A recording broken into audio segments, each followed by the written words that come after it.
अगर आप भी लेना चाहते हैं देश दुनिया की तमाम जानकारी तो आज ही सब्सक्राइब करें हमारे चैनल को। साथ ही नीचे दिए बेल आइकन को जरूर दबाएं ताकि हर अपडेट आप तक पहुंच सके।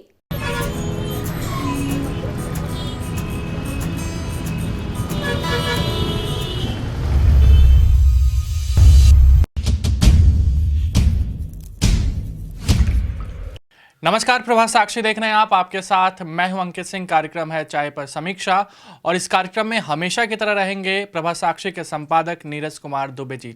सर, बहुत स्वागत है आपका इस कार्यक्रम में। सर, एक केंद्र शासित प्रदेश सहित 5 राज्यों में चुनाव हो रहे हैं।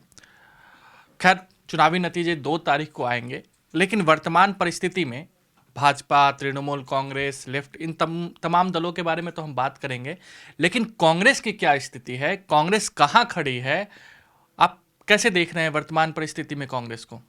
देखिए, वाकई में आपका जो प्रश्न है वो गंभीर प्रश्न है, इसलिए कि एक राष्ट्रीय पार्टी जिसका कि इन सभी राज्यों में आधार भी है, उसके बावजूद उसने पश्चिम बंगाल से अपनी जो दूरी बनाई है वो चौंकाती है। अब आप देखिए कि वहाँ पर सिर्फ राज्य इकाई के भरोसे पूरा चुनाव छोड़ दिया गया है। 1-2 चरणों के मतदान अब तक संपन्न हो चुका है वहाँ पर। अब तक एक कांग्रेस का केंद्रीय नेता वहाँ पर चुनाव प्रचार के लिए नहीं गया है, ना ही पश्चिम बंगाल के लिए कोई बोला है, बल्कि पश्चिम बंगाल की मुख्यमंत्री ने जो विपक्षी नेताओं को चिट्ठी लिखी है समर्थन की, उस चिट्ठी का समर्थन कर दिया है। तो आप वहाँ पर उनके खिलाफ चुनाव लड़ रहे हैं ममता बनर्जी के, और आप उस चिट्ठी का समर्थन कर रहे हैं कि बीजेपी के खिलाफ एकजुट होना चाहिए। तो ये दिखाता है कि कांग्रेस किस तरह से दोहरा वहाँ पर चरित्र अपनाकर चल रही है। और कांग्रेस ने पूरी तरीके से अब जो अपनी राज्य इकाई है उसके भरोसे चुनाव छोड़ दिया है। तो वो क्या परिणाम ला पाएंगे? आप उनको कुछ सपोर्ट ही नहीं कर रहे हैं। आप जाके पूछिए जरा वहाँ पे राज्य इकाई के नेताओं से, कोई सपोर्ट नहीं है केंद्रीय स्तर से, तो वो कैसे चुनाव अभियान को आगे बढ़ाएं? और अब तो लेफ्ट को भी वहाँ पर लगता है कि कांग्रेस के साथ गठबंधन करके बहुत बड़ी गलती कर दी है। और कांग्रेस के नेता दरअसल ये जो पश्चिम बंगाल से दूरी बनाई है उसका एक बड़ा कारण ये है कि केरल में ये माना जाता है कि एक बार लेफ्ट को मिलता है वहाँ पर सरकार बनाने का मौका, एक बार कांग्रेस के गठबंधन को मिलता है। तो कांग्रेस अपनी उस बारी का इंतजार कर रही है कि इस बार उसकी बारी है सरकार संभालने की, तो वो बारी कहीं अटक ना जाए कि अगर आपने मान लीजिए कि राहुल गांधी गए हैं पश्चिम बंगाल में, वहाँ पर लेफ्ट के नेताओं के साथ हाथ उठा दिया है मंच पर और वो फोटो केरल पहुँच गई तो नुकसान हो जाएगा। तो इसीलिए वहाँ पर दूरी बना के रखे हुए लोग। लेकिन जनता जवाब मांगती है, जनता सब कुछ समझती है कि आप उनके खिलाफ उधर चुनाव लड़ रहे हैं या उनके साथ हैं। ममता बनर्जी के खिलाफ चुनाव लड़ रहे हैं, ममता बनर्जी को समर्थन भी दे रहे हैं।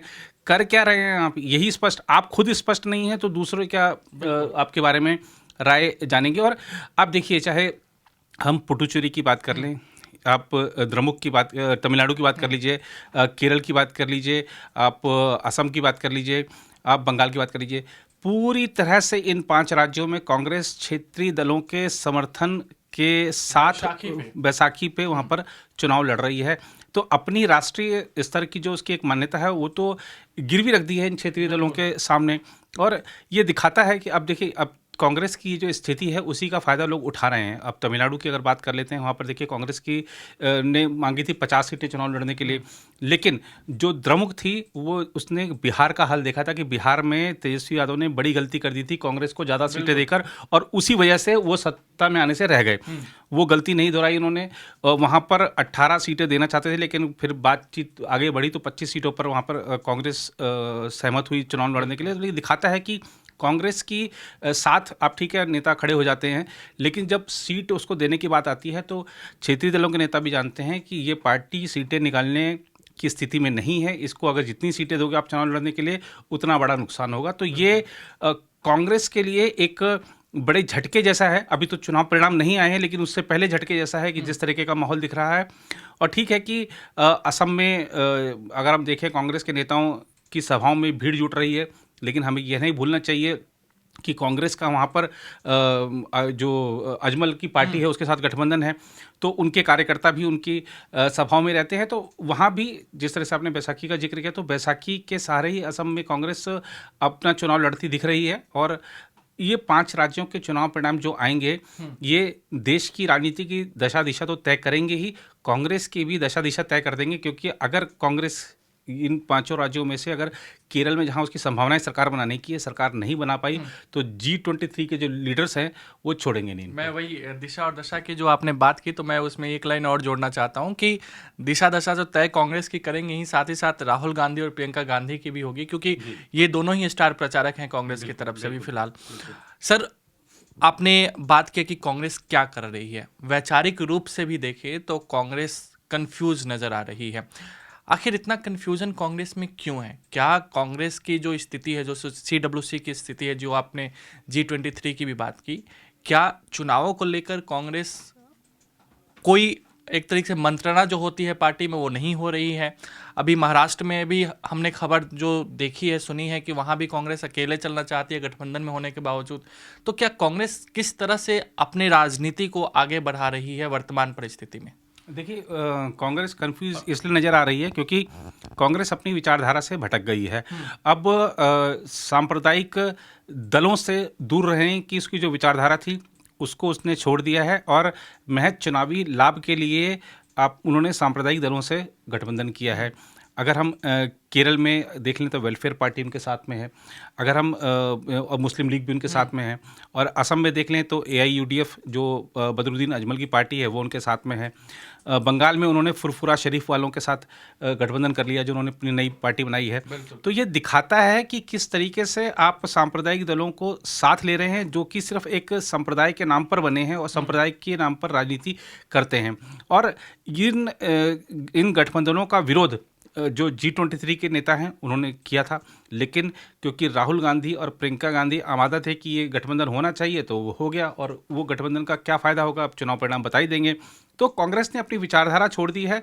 जो कभी गरीबी हटाओ का नारा देती थी या विकास के मुद्दों पर बात करती थी, वो आज सबसे भटक गई है और उसने ये देखना शुरू कर दिया है कि उन सामने वाली पार्टी को किस चीज़ से लाभ हो रहा है। उनको मंदिर जाने से लाभ हो रहा है, हम भी मंदिर जाएंगे। उनको जाकर किसी आम आदमी से गले मिलके लाभ हो रहा है तो हम भी बस भीड़ में जाके घुस के उनके साथ गले मिलेंगे। तो आप जब किसी को कॉपी करने लगते हो तो अपनी जो मूल चीज़ है उसका त्याग देते हो। और जनता क्या है, कॉपी नहीं चाहती है। जनता को पता है कि आप ये हैं, वो हैं, मुझे जिसका चुनाव करना है वो कहूँगा। आप ये वो मत बनने की कोशिश करो और वो ये मत बनने की कोशिश करो, जो है जैसा रहे। तो वो इन्होंने सिर्फ चुनावी लाभ के लिए जो रंग रूप बदलना शुरू किया है उसका फ़ायदा होने के बजाय नुकसान हो रहा है और इसीलिए पार्टी कंफ्यूज नज़र आ रही है। सर, आपने रंग रूप बदलने की बात की, तो इसकी शुरुआत राहुल गांधी ने तब की थी जब मध्य प्रदेश, छत्तीसगढ़ और गुजरात चुनाव भी जब थे, तब उन्होंने मंदिर का दौरा शुरू किया था, जनेऊधारी हुए थे, गोत्र बताया था। लेकिन गोत्र इस बार ममता बनर्जी को बताना पड़ा पश्चिम बंगाल में। आखिर ममता बनर्जी को जरूरत कहाँ पड़ी चंडी पाठ करने की, गोत्र बताने की, क्यों पड़ गई सर?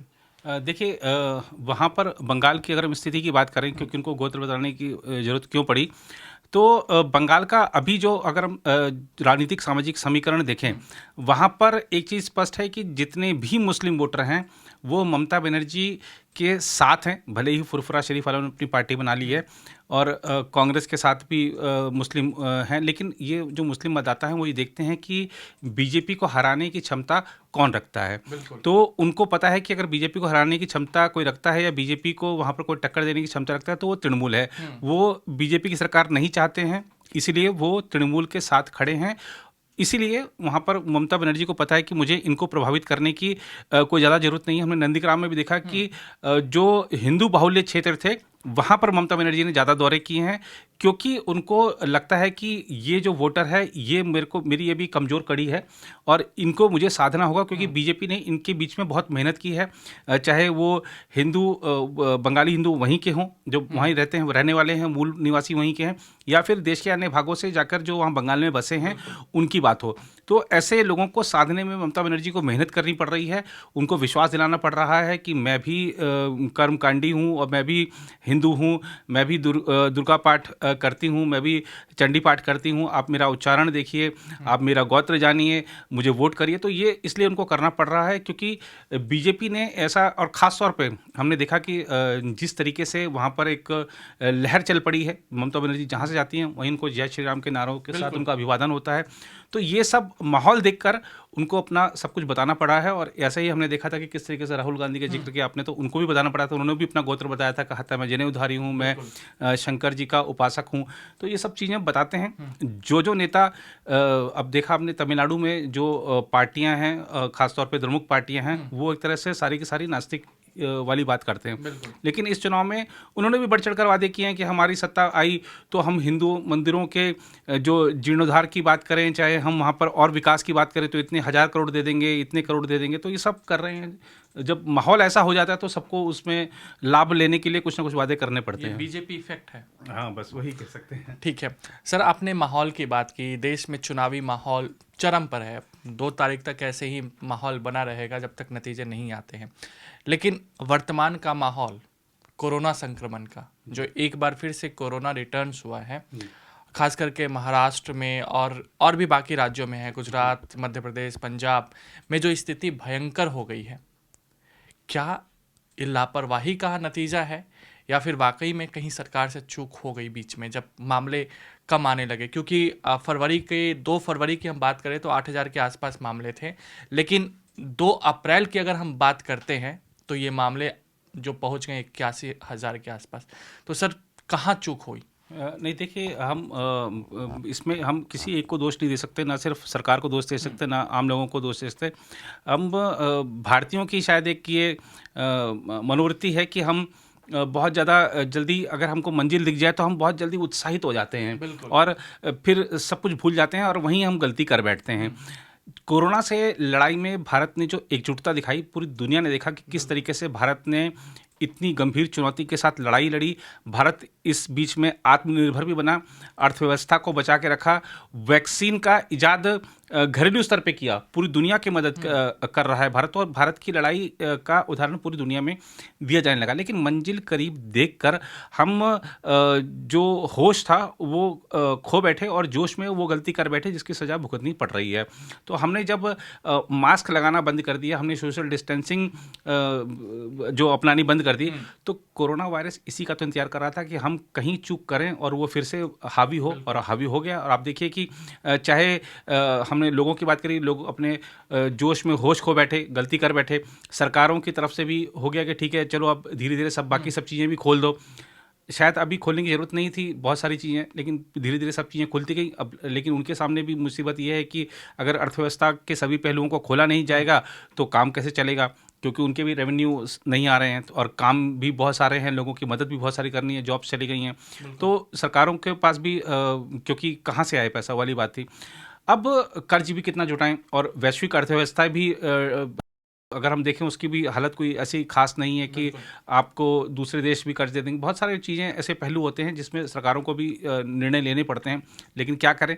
अब ये जो आपदा जिसने दूसरा विकराल रूप ले लिया है, दूसरी लहर का रूप धारण कर लिया है, उससे निपटना भी आसान है अगर हम एकजुट होकर हमारे जो कोरोना प्रोटोकॉल्स हैं उसका अगर हम पालन करें। वैक्सीन के लिए जो लोग पात्र लोग हैं, जो सरकार ने बताया है कि 45 से ऊपर तक के भी लोग लगवा सकते हैं। आने वाले टाइम में इसमें हो सकता है कि 40 भी हो जाए, 35 भी हो जाए। तो जैसे जैसे है सब वैक्सीन लगवाएं, और वैक्सीन लगवाने के बाद भी निश्चिंत नहीं हो, अपना जो प्रोटोकॉल्स हैं, नियम हैं, उनका पालन करते रहें, तो एक बार फिर ये काबू में आ जाएगा। ऐसा नहीं है कि हमारे पास, देखिए हमारे पास एक उदाहरण है कि हमने इसको लगभग हरा दिया था।